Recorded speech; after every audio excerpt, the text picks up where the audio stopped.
एक बार दोबारा से देख लो उधर।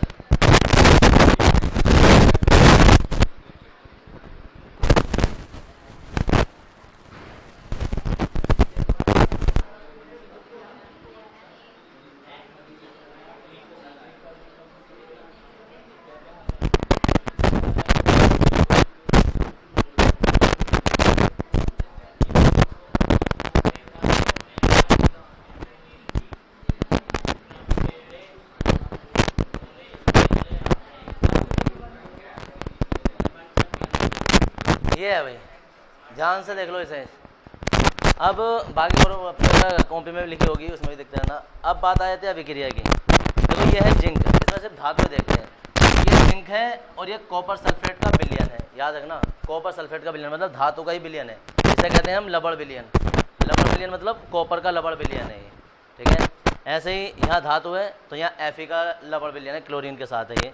तो यहाँ जो भी है किसी के साथ है तो उसका विलयन है, और अकेला है तो वो शुद्ध धातु है, ठीक है। अब क्वेश्चन ये आता है कि क्या ये अभिक्रिया संभव है, नहीं है, मतलब होगी तो कैसे होगी, क्या बनेगा, या नहीं होगी तो क्यों नहीं होगी। दोनों कारण आएंगे तुम्हारे। तो देखो विद्युत रासायनिक श्रेणी में जो ऊपर वाली धातु होती हैं, ऊपर वाली, वो अपने से जस्ट नीचे वाली को विस्थापित कर देती हैं, यानी कि उसे हटाएंगी तो उसके स्थान पर खुद बैठ जाएंगी, ठीक है जी। तो अगर कोई धातु ऐसी है कि उसका स्थान ऊपर है, लवण विलयन जो उसका स्थान नीचे है, तो वो धातु उसे हटा देगी। जैसे कि इसकी बात करें जिंक की और कॉपर की, अगर जिंक का स्थान कॉपर से ऊपर हुआ तो कॉपर को हटाएगा, उसके स्थान पर खुद बैठ जाएगा, मतलब स्थापित कर देगा। तो अब देखो जिंक कहाँ है, जिंक यहाँ है, कॉपर कहाँ है, कॉपर यहाँ है, बहुत नीचे। तो जिंक जो है वो अपने कॉपर को यहाँ से हटा देगा क्योंकि इससे बड़ा है। तो जो बनेगा वो ऐसा बनेगा कि ZnSO4 और Cu को निकाल कर बाहर खड़ा करेगा कि भाई साहब अब तू हट यहाँ से, ठीक है जी। इसकी बात करो Mg का स्थान कहाँ है और Fe कहाँ है, तो Mg जो है विस्थापित कर देगा, Mg के साथ आ जाएगा Cl2 Fe, ठीक है। सोडियम की बात करते हैं तो सोडियम है ये, और कैल्शियम है ऊपर, ठीक है जी। तो सोडियम जो है वो कैल्शियम को नहीं हटा सकता क्योंकि सोडियम का स्थान नीचे है।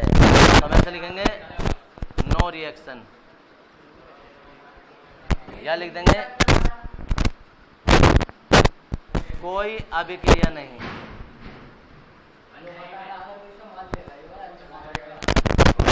ठीक है जी, चुप हो जाएगा। इसकी बात करते हैं जरा, संभव है।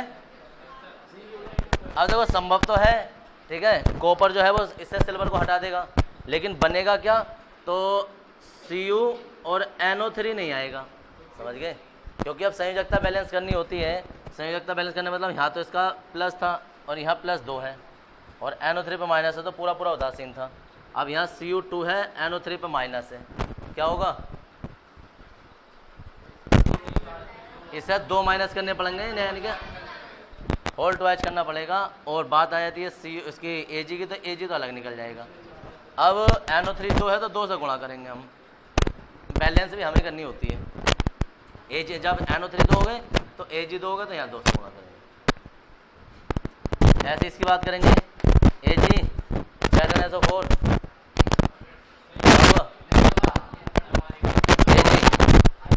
Ag बहुत नीचे है और Zn जो वो तो बहुत ऊपर है, तो नीचे वाले ऊपर वाले।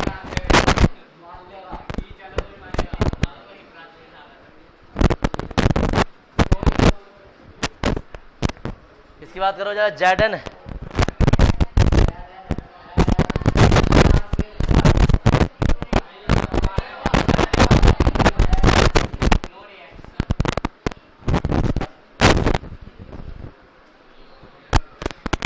आ गए। देखो हो जाएगा Cl आ जाएगा और CO ऐसे निकल जाए, पूरे बैलेंस 2 इस पर होता है, 2 ही क्लोरीन है ये। देखो पोटेशियम एल्यूमिनियम को हटा पाएगा, नहीं हटा पाएगा, हटा देगा तो क्या बनेगा किसी के दिमाग में ये आने से KCl3 बन जाएगा, यहाँ KCl बनेगा। क्यों? क्योंकि पोटेशियम पे 1 प्लस होता है, इस पर -1 होता है। उदासीन हो गए तो कहेंगे 3Cl का क्या करेंगे, तो 3 की गुणा यहाँ करेंगे। जब 3 की गुणा यहाँ करेंगे तो 3K हो गए, तो 3 की गुणा फिर यहाँ भी करनी पड़ेगी हमें, और बाकी Al जो है वो अलग निकल जाएगा। Fa की बात करते हैं।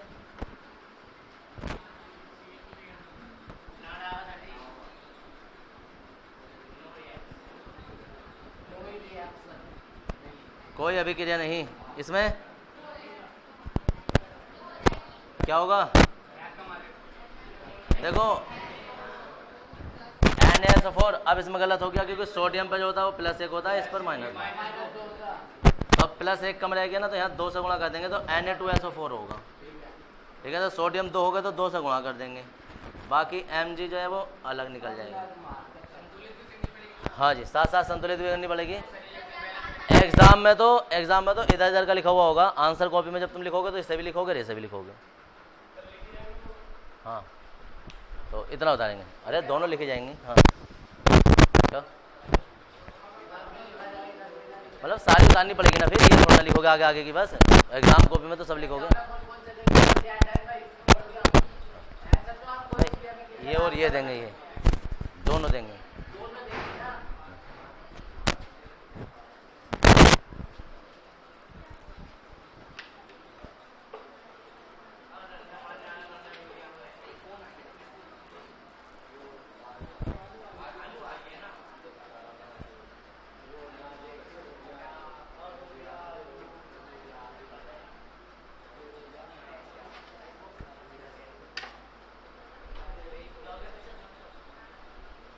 कोई भी यहाँ बाद में हेरा काटेगा भी।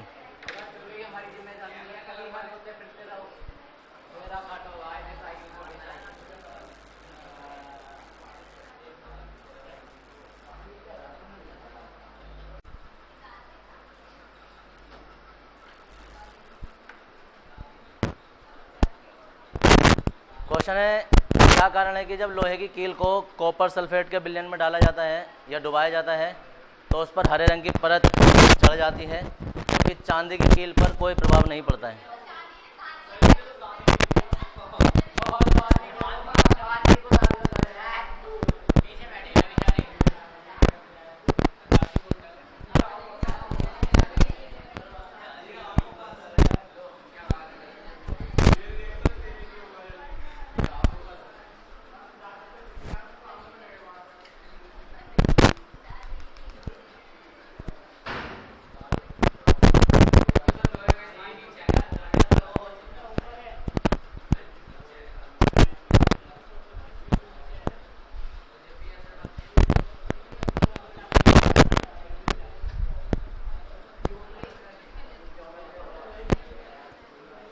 हो गया?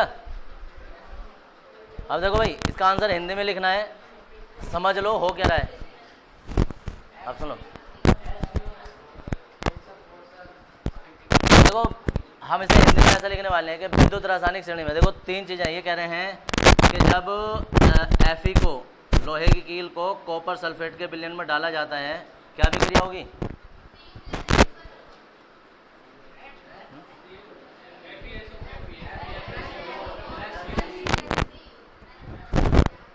गलत भी इतनी तेज बोलती है कि बाकी सोचना हमारा गलत है क्या।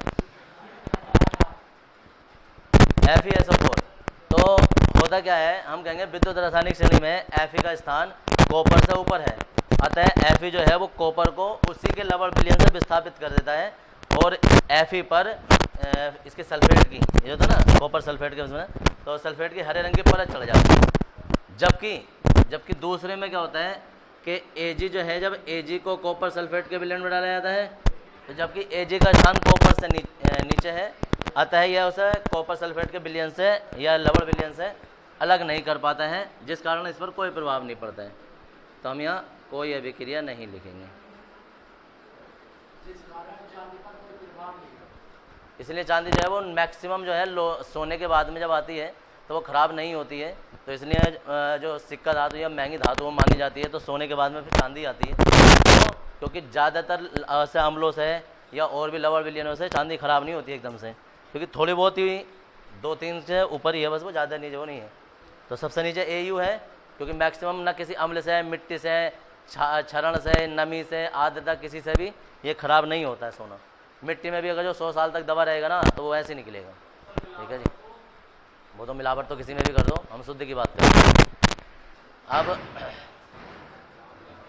लिखेंगे इसका हिंदी में आंसर लिखेंगे।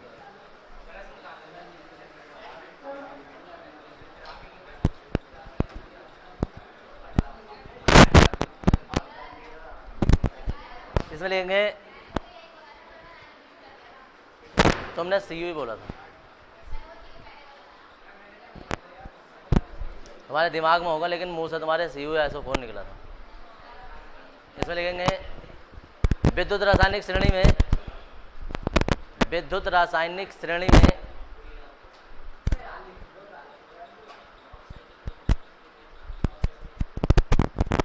विद्युत रासायनिक श्रेणी में Fe का स्थान, विद्युत रासायनिक श्रेणी में Fe का स्थान कॉपर से ऊपर है, Fe का स्थान कॉपर से ऊपर है,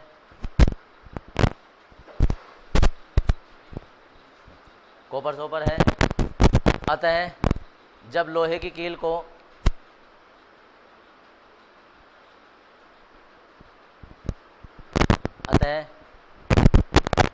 जब लोहे की कील को कॉपर सल्फेट के विलयन में डाला जाता है,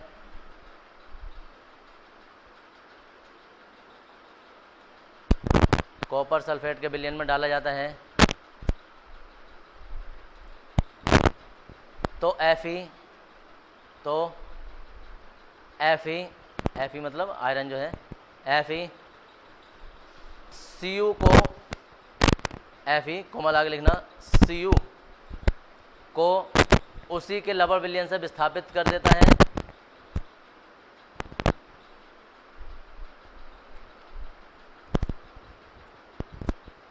Fe Cu को उसी के लबर विलयन से विस्थापित कर देता है और FeSO4 बनाता है, और FeSO4 बनाता है, जिस कारण लोहे पर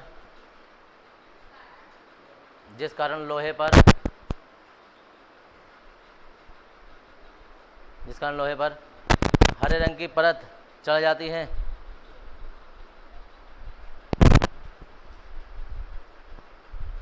लोहे पर हरे रंग की परत चढ़ जाती है। ये पहली वाली अभिक्रिया लिख देंगे।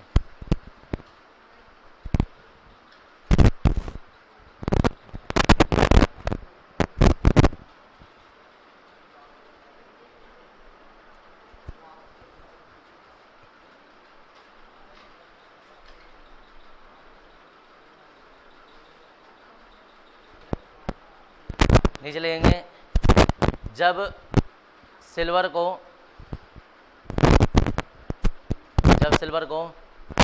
CuSO4 के विलयन में डाला जाता है, जब सिल्वर को CuSO4 के विलयन में डाला जाता है,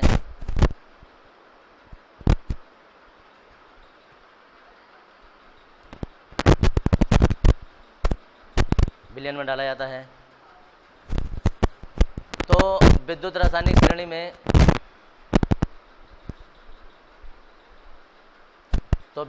श्रेणी में Ag का स्थान, विद्युत रासायनिक श्रेणी में Ag का स्थान Cu से नीचे होने के कारण, Ag का स्थान Cu से नीचे होने के कारण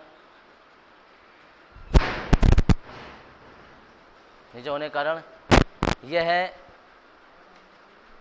Cu को उसके लबर विलयन से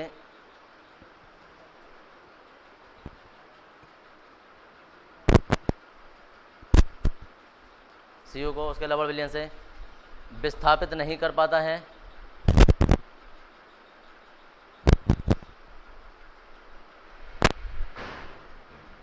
विस्थापित नहीं कर पाता है,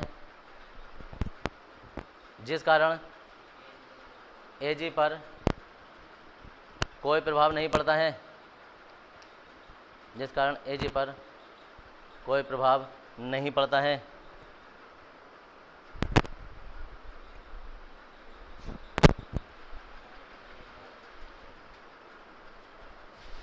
यह भी क्या लिख देंगे।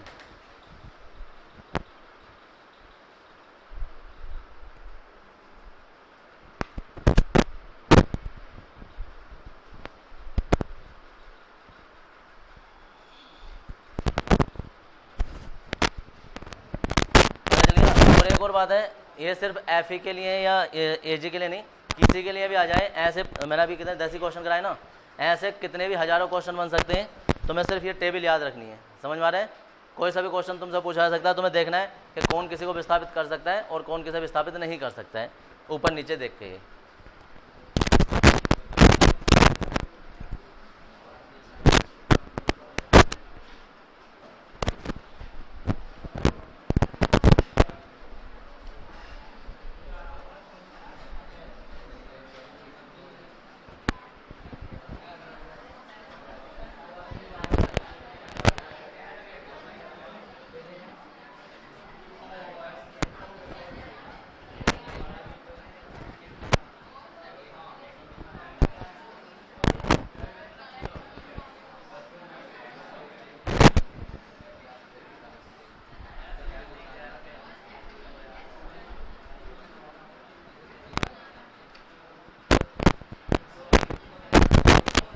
समीकरण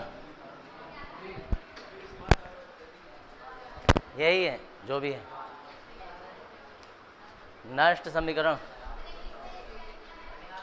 न है आधा से है ट है। हाँ जी, NERNST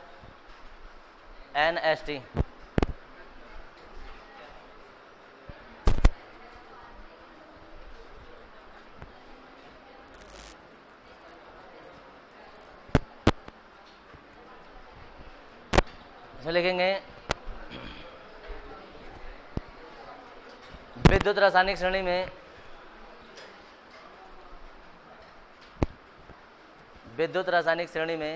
देखो, विद्युत इधर देखना जरा। विद्युत रासायनिक श्रेणी में ना हर किसी का मान पता था। जैसे कि लिथियम है, लिथियम का मान हमें पता था 3.04 है ना। मान का मतलब है मानक अपचयन विभव, ठीक है, हर किसी का पता था। लेकिन ये जो है ना, मानक जब शब्द लग जाता है ना, मानक, तो मानक परिस्थिति का नाम होता है। क्या परिस्थिति होती है? मानक परिस्थिति। वातावरण क्या होता है उस टाइम पर? मानक स्थिति होती है। तो 25 डिग्री सेल्सियस ताप होता है, 1 वायुमंडल दाब होता है और 1 मोलर सांद्रण होता है। अगर ये बिलियन है, टेम्परेचर वातावरण का इतना हो, वायुमंडल दाब 1 वायुमंडल दाब हो और सांद्रण जो है, जो सांद्रता है वो 1 मोलर सांद्रण हो, तो जो भी चीज़ होगी वो मानक कहलाएगी। तो ये जो इनके सबके विद्युत रासायनिक श्रेणी में मान है ना, वो सब मानक परिस्थिति में ज्ञात किए हुए हैं, मानक के अलावा नहीं है। मतलब अगर टेम्परेचर 26 हो जाए तो क्या हो, वायुमंडल दाब 1 ना होगा, 1.5 हो जाए, 2 हो जाए, 3 हो जाए, तब इसका मान कितना होगा? फिर तो बदल जाएगा। ऐसे ही 1 मोलर सांद्रण ना होगा, 2 हो, 3 हो, 10 हो, अगर सांद्रता बदल जाए तो फिर मान 3.04 नहीं रहेगा, फिर बढ़ जाएगा या घट जाएगा। तो नष्ट वैज्ञानिक का नाम है ये। इन्होंने बताया कि जब मानक परिस्थिति नहीं होती है तब मानक अपचयन विभव किसी भी सेल का या किसी भी धातु का कैसे ज्ञात किया जाता है, उसके लिए एक समीकरण दी इन्होंने, जिसे नष्ट समीकरण कहते हैं। ठीक है जी। ऐसा अभी तक कोई साल ही नहीं गया जिस साल या तो नष्ट समीकरण से क्वेश्चन आ जाए या नष्ट समीकरण खुद ना आ जाए, ऐसा कोई साल नहीं गया। समझ गए? इस चैप्टर का, इस पूरे तीसरे चैप्टर का सबसे इंपॉर्टेंट टॉपिक है। ठीक है, तो लिखेंगे विद्युत रासायनिक श्रेणी में धातुओं के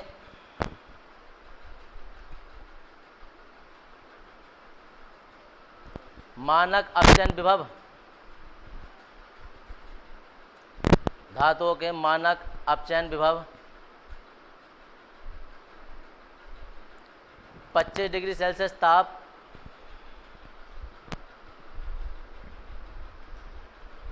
25 डिग्री सेल्सियस ताप एक वायुमंडल दाब, एक वायुमंडल दाब, हाँ ना ना ऐसे लिखते रहो, एक वायुमंडल दाब तथा एक मोलर सांद्रण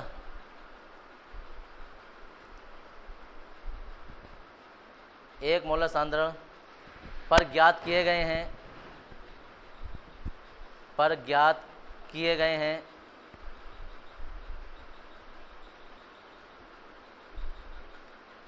परंतु यदि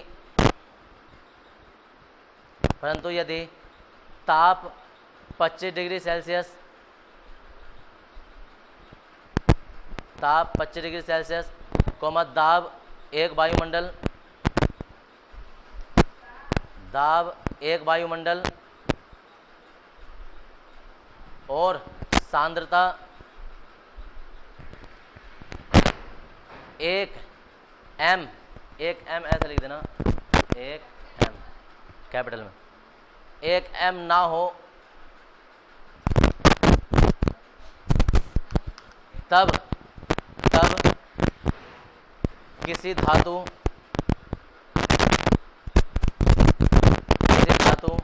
या सेल का अपचयन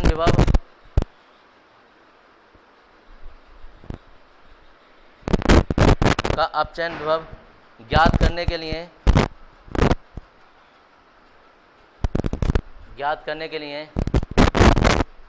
नष्ट ने एक समीकरण प्रस्तुत की, नष्ट ने एक समीकरण प्रस्तुत की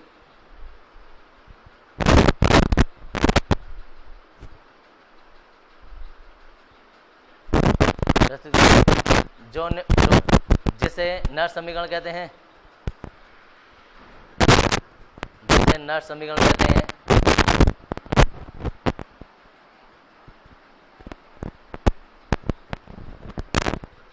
नीचे ऐड डाल देंगे व्युत्पत्ति,